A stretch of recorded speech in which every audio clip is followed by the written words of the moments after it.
बिहार पंचायत राज अधिनियम 2006 प्रशिक्षण कार्यक्रम में आप सभी का स्वागत है। मैं सुभाष सिंह कुशवाहा आप सभी साथियों को नमस्कार, आदाब, सलाम, नमो बुधाय, जय भीम। प्रतिदिन सुबह 8 बजे हम सब एक दूसरे से मिलकर बिहार में जो पंचायती राज कानून 2001 से और 2006 कानून जो है 2006 से, यानी कुल मिलाकर 4 बार लगातार 1993 एक्ट और 2006 एक्ट के आधार पर चुनाव होते रहे। अधिनियम की चर्चा हम लोगों ने कर लिया है, नियमावली की भी चर्चा हम लोगों ने किया, विनियमन का भी चर्चा हम लोगों ने किया है। आज हम लोग चर्चा कर रहे हैं बिहार सरकार और केंद्र सरकार विभागों के अंदर जो कार्यक्रम चला रहे हैं, जिस कार्यक्रम को भी पंचायत राज के प्रतिनिधि गांवों तक पहुंचाते हैं, तो ये जानना हम सब लोगों के लिए बहुत ही आवश्यक है। इस बीच में सर्व शिक्षा अभियान, शिक्षा विभाग की चर्चा हमने आज शुरू करने का कहा था आपसे, जिसके तहत आज हम लोगों ने शुरू किया है।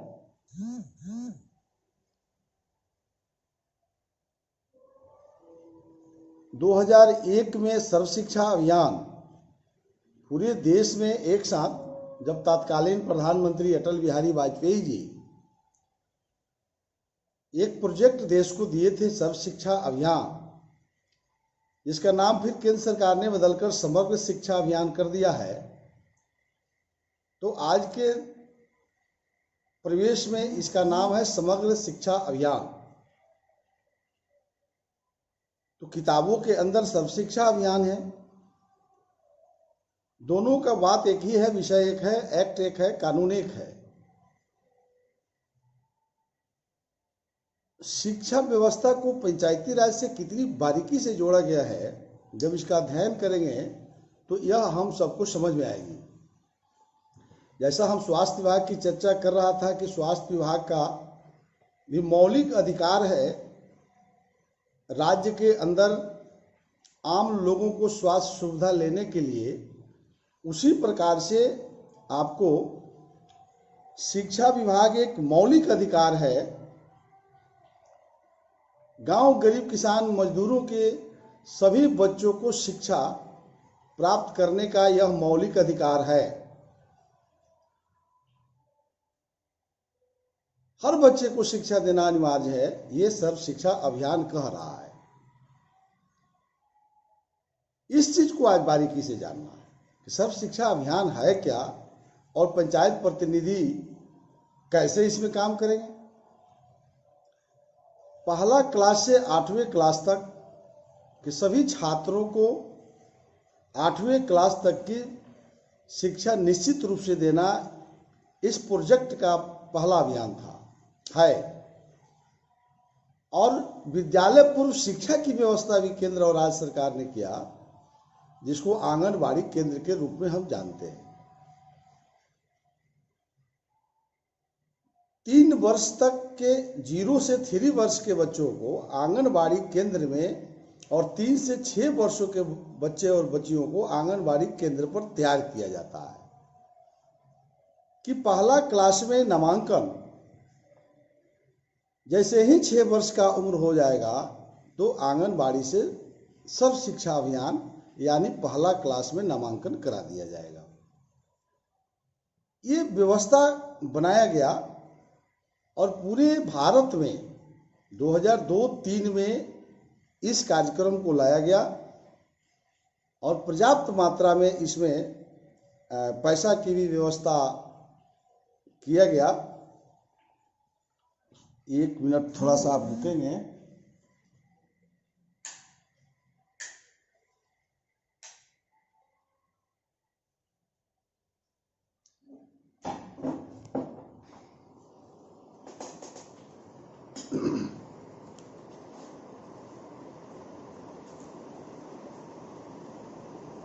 इसमें राशि की कोई कमी नहीं हुई, पर्याप्त राशि की व्यवस्था सर्व शिक्षा अभियान के अंदर किया गया। अब देखिए इसको आगे इस शिक्षा के माध्यम से गांव करीब किसानों के बीच में जो असमानता फैल जाती है, दूरियां बन जाती थी, यानी पुरुष और महिला और सभी जाति धर्म के लोगों को एक जगह बैठने की भी व्यवस्था इस सब शिक्षा अभियान के, जब पूरी किताब को आप 15-20 मिनट में आप सारांश हम देंगे, विश्लेषण करेंगे, तो आपको सभी बात समझ में आ जाएगी कि कैसे जो है इस मौलिक अधिकार को सभी जाति और धर्म के लोगों को एक साथ एक सूत्र में बांध रहा है यह शिक्षा अभियान। आपके बच्चे बच्चियों को पढ़ाने के साथ साथ हम सबको एक जगह बैठने की व्यवस्था दिया, जो पंचायती राज प्रतिनिधियों को करना है। देखिए अब सर्व शिक्षा अभियान के तहत इसका उद्देश्य क्या है। प्रारंभिक शिक्षा यानी पहला क्लास से 8वें क्लास तक के शिक्षा, सर्व शिक्षा अभियान का यह मूल उद्देश्य है कि इसकी सार्वजनिकरण हो, सब लोगों में यह सभी के बाल बच्चे पढ़े, ये इसका मूल अभियान है। और ये कोई 2001 में चालू हुआ था, आज भी चालू हो रहा है। ऐसा मत मानिए, शिक्षा ही एक ऐसी व्यवस्था है जो रोज सीखने की जरूरत है और रोज करने की जरूरत है। प्रत्येक बस्ती के लिए 1 किलोमीटर के भीतर विद्यालय होना चाहिए। 6 से 14 वर्ष के बालक बालिकाओं का निश्चित रूप से नामांकन होना चाहिए। वैकल्पिक केंद्रों में भी बच्चों को पढ़ने की व्यवस्था, यदि अगर उस विद्यालय में नहीं होता है तो कई विद्यालय खोलने का भी आगे प्रावधान किया गया है। स्कूल रहित बस्ती, टोलों के लिए व्यवस्था करना। सर्व शिक्षा अभियान के तहत जो है प्रत्येक 40 बच्चे पर एक शिक्षक की व्यवस्था करना, प्रत्येक 2 प्राथमिक विद्यालय पर एक मध्य विद्यालय की व्यवस्था करना। मध्य विद्यालय में प्रत्येक कक्षा के लिए एक वर्ग कक्ष, प्रधानाध्यापक के लिए कक्ष, बच्चों की बैठने की व्यवस्था। ये सर्व शिक्षा अभियान के तहत पूरे भारत में इस व्यवस्था को लागू किया गया था।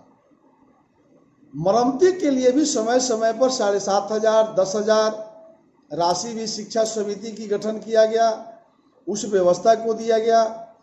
आपके यदि प्राथमिक विद्यालय में बच्चे, मान लीजिए कि किसी गांव में 300-400 की संख्या है, तो वहाँ प्राथमिक विद्यालय की स्थापना हो जाती है।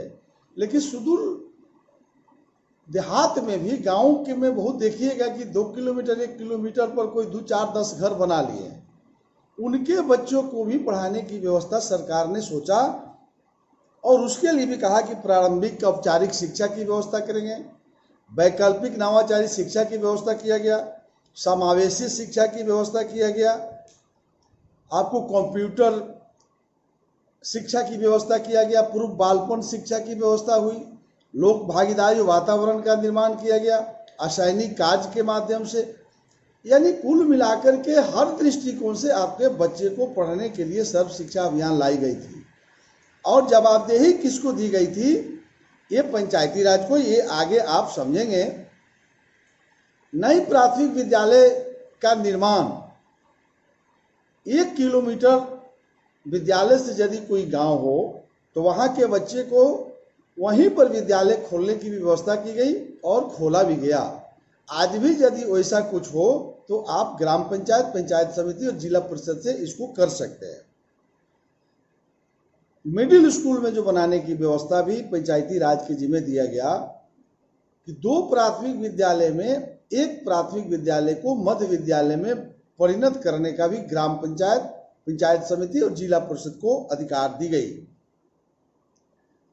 जिस प्राथमिक विद्यालय को मध्य विद्यालय में किया जाएगा, 2 विद्यालय हो, दोनों में कंपटीशन हो, तो 5वीं क्लास में जिसमें ज्यादा बच्चे होंगे उसको मध्य विद्यालय में करना है।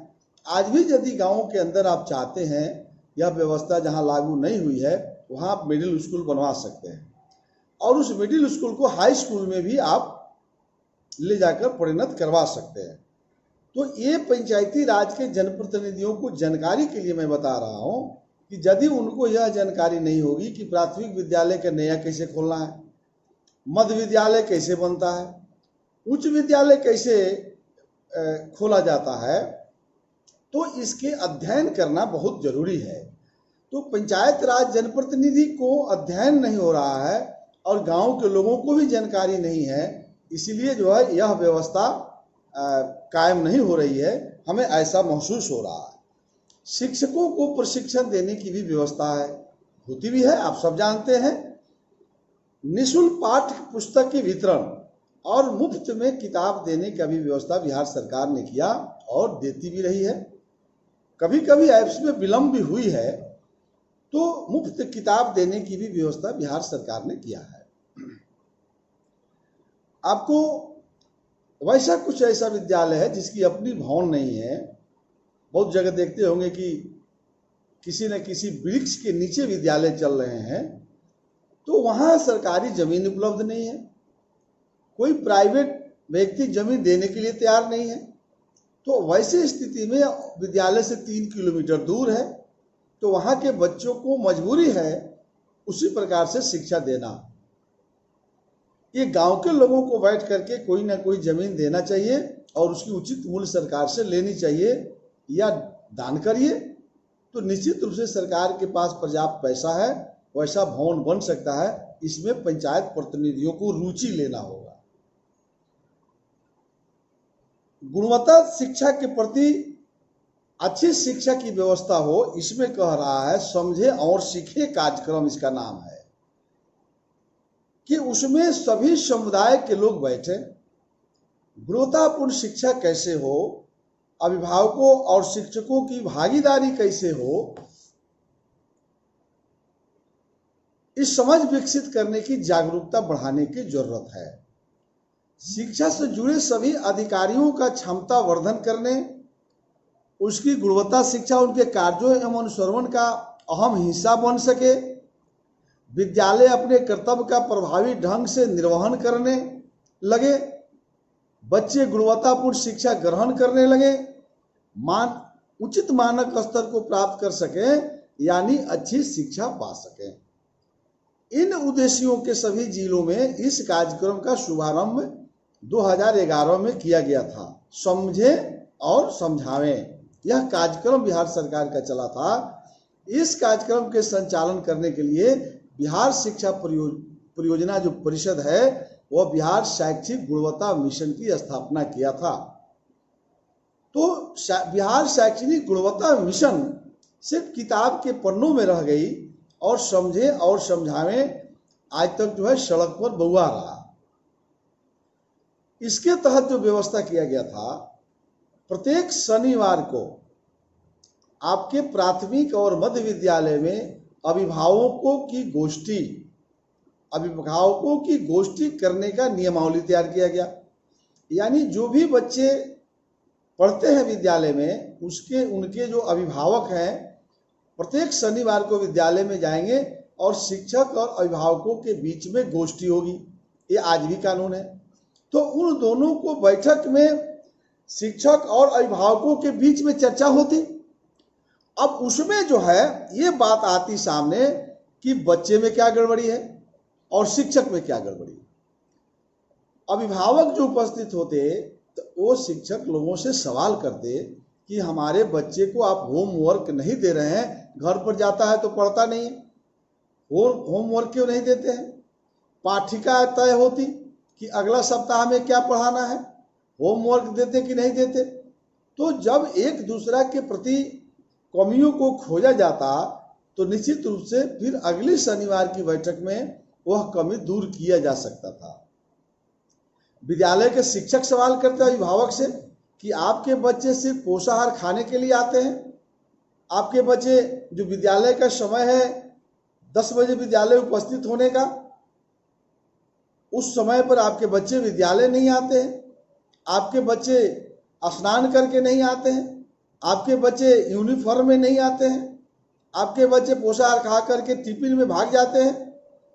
तो ये अभिभावक लोगों को भी शिक्षक की बातों पर ध्यान देना होता।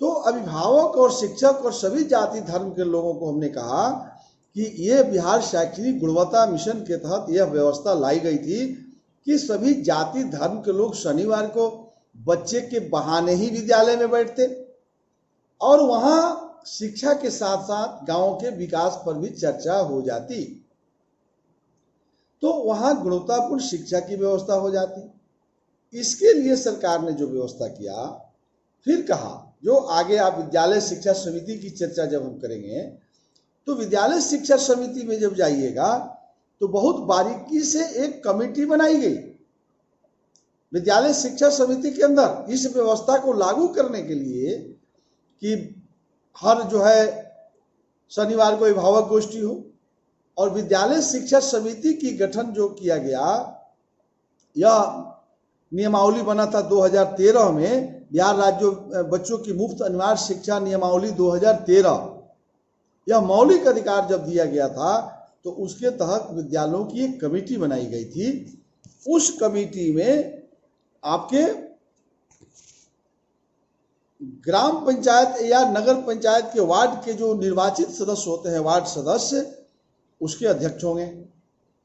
माने जिस वार्ड के अंदर विद्यालय होंगे, प्राथमिक विद्यालय या मध्य विद्यालय, उस विद्यालय के अध्यक्ष उस जिसके वार्ड में है उस वार्ड के सदस्य अध्यक्ष हो जाएंगे। अब देखिए कितना वार्ड सदस्य को पावर दे रहा।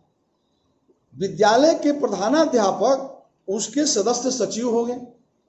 इधर नियमावली बना है, पहले वो सचिव थे तो वह सदस्य होंगे, विद्यालय के जो हेडमास्टर होंगे।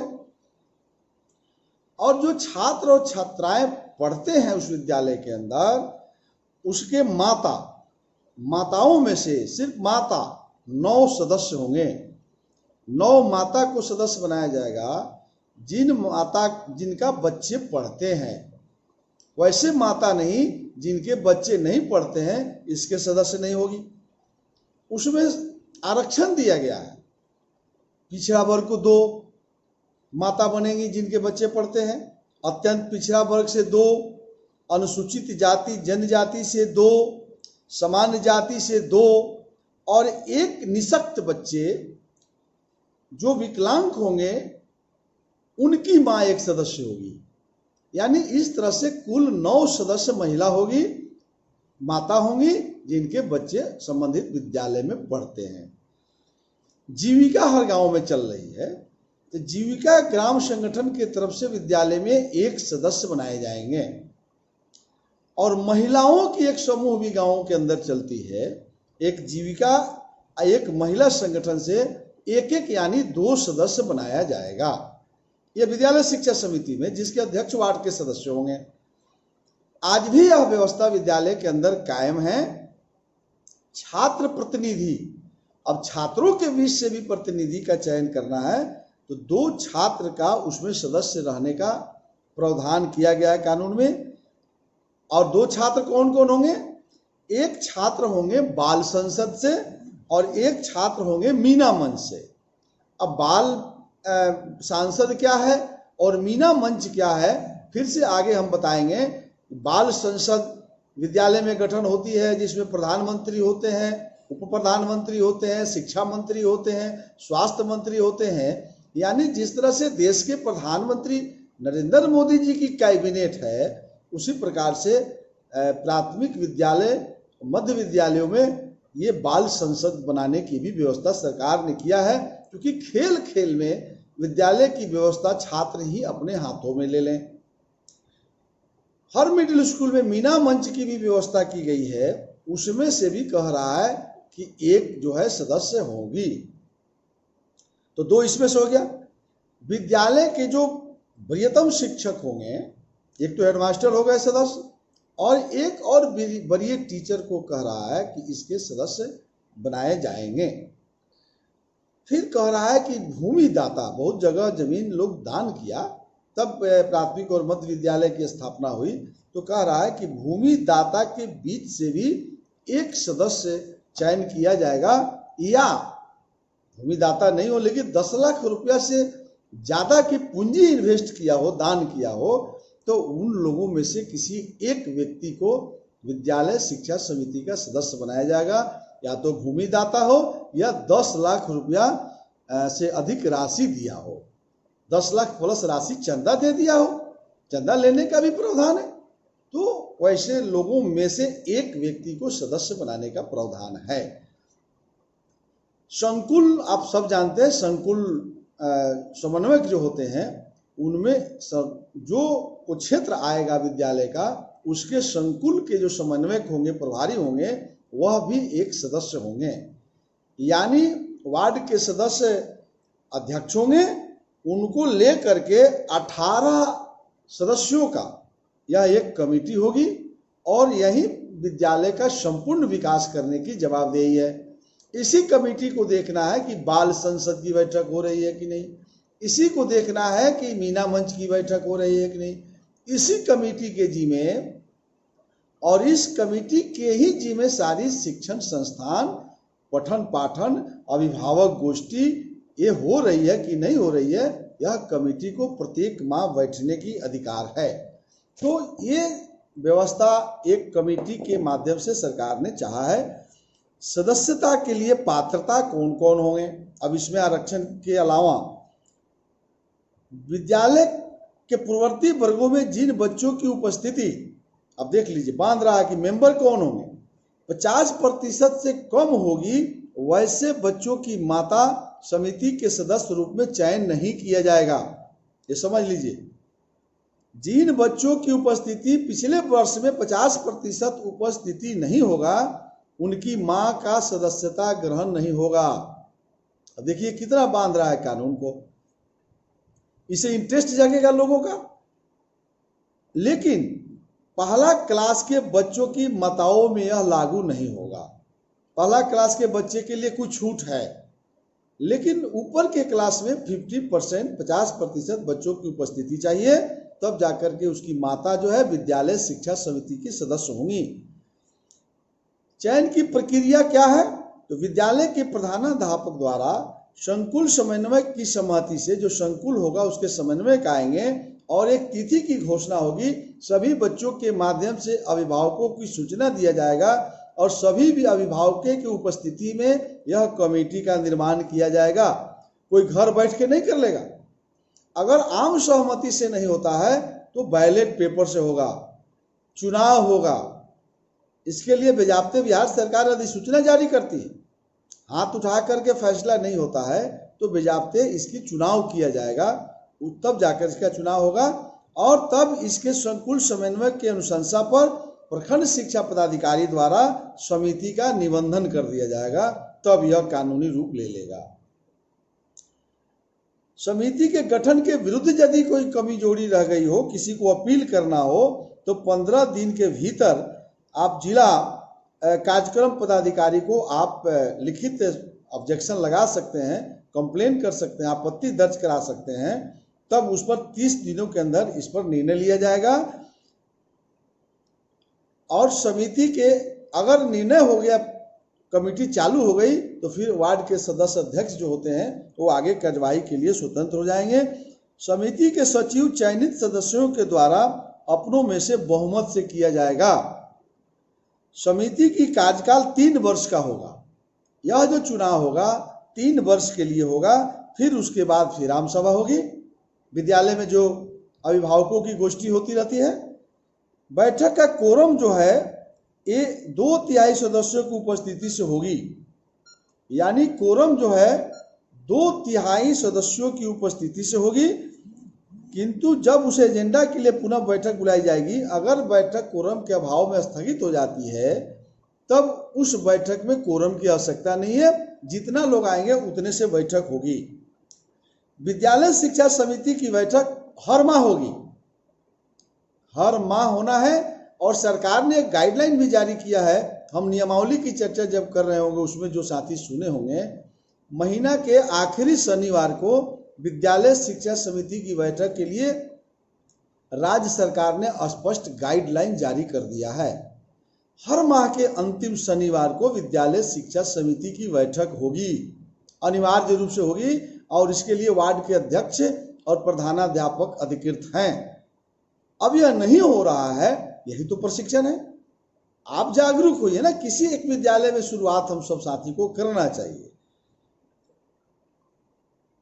यदि अध्यक्ष द्वारा लगातार 3 माह तक बैठक बुलाने की अनुमति नहीं दी जाती है तो प्रखंड शिक्षा पदाधिकारी समिति के सचिव को बैठक बुलाने के लिए नोटिस जारी कर देंगे। अगर लगातार 3 महीना वार्ड के सदस्य जो है, जो अध्यक्ष होते हैं, अगर बैठक नहीं बुलाते हैं तो प्रखंड शिक्षा पदाधिकारी सचिव से बैठक बुलवा लेगा, सचिव समिति की बैठक बुलाएगा। बैठक की अध्यक्ष भाग नहीं लेते हैं तो समिति के कोई सदस्य कोई सर्वसम्मत से चुनकर अध्यक्षता के लिए नामित कर दिया जाएगा, यानी वार्ड सदस्य का इंतजार नहीं किया जाएगा। हो सकता है कि वार्ड सदस्य नहीं बुलावे, यही हो भी रहा है। तो इससे कोई घबराने की बात नहीं है कि वार्ड सदस्य नहीं बुलाएंगे तो प्रखंड शिक्षा पदाधिकारी से आप मिलेंगे तो वह बैठक बुलवा देंगे और जो सदस्य हैं उसमें से कोई सदस्य अध्यक्षता कर देगा। विद्यालय शिक्षा समिति के सदस्यों को हटाया जाना, एक तो वह त्यागपत्र दे दे या लगातार 3 बैठकों में यदि नहीं आता है कोई सदस्य तो स्वतः मुक्त हो जाएगा।